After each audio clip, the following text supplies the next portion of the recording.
Alright, the next question comes from a screen name that I'm not even going to try to pronounce. Question is basically that I know what my problem is with my tilt. I know what I shouldn't do. I can force myself one day to prevent it. The crazy thing is I will do it again and again and again. Stupid mistakes, even if you know it's a mistake. Why? Specific example being not playing high levels when I'm not in a comfortable situation and can't prevent it. The problem is accumulated emotion. Okay, that's what's happening here, right? You have enough logic to understand what the problem is, but that logic has not yet solved the underlying issue, right?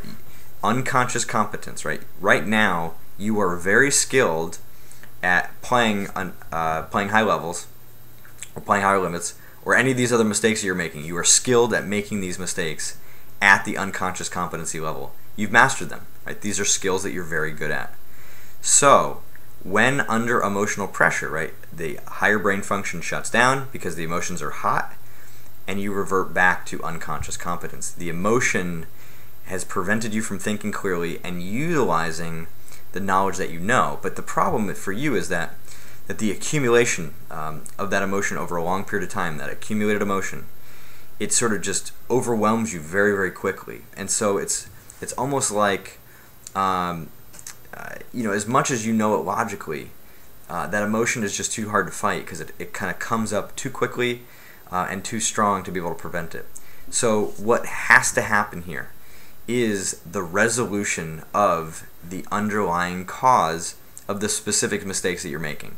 Okay, and that means doing the mental hand history in chapter 4, studying that repeatedly and really kind of working on a regular basis to try to undercut the intensity of the emotion, and then in session, or actually before your session, preparing yourself as if your poker life depends on it, right? You have to be ready to spot the earliest signs of this particular issue and work even harder to grab hold and prevent yourself from doing that.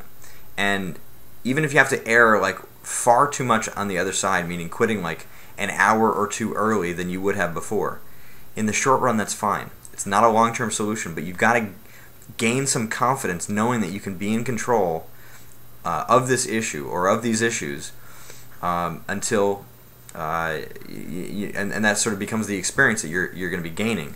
And then over time, with the resolution taking place off the table, gaining some experience at the table to be in more control, the issue is going to begin to resolve itself. And it's not enough to just know and understand your mistakes, right? That's conscious incompetence. Conscious incompetence, meaning you know what's wrong, but you're not yet good at it.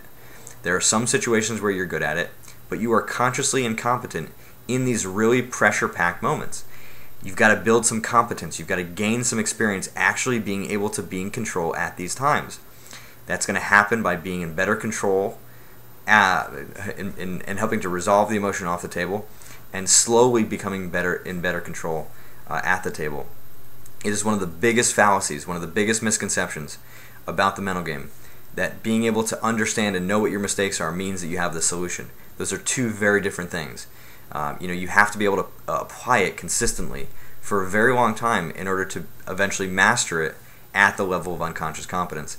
And you are not going to be able to get the solution of these issues to unconscious competence with that accumulated emotion. Okay, so you've really got to work hard at breaking apart that emotion utilizing the strategy in chapter 4. Okay, so hopefully that helps. Stop back and ask a follow-up question if not.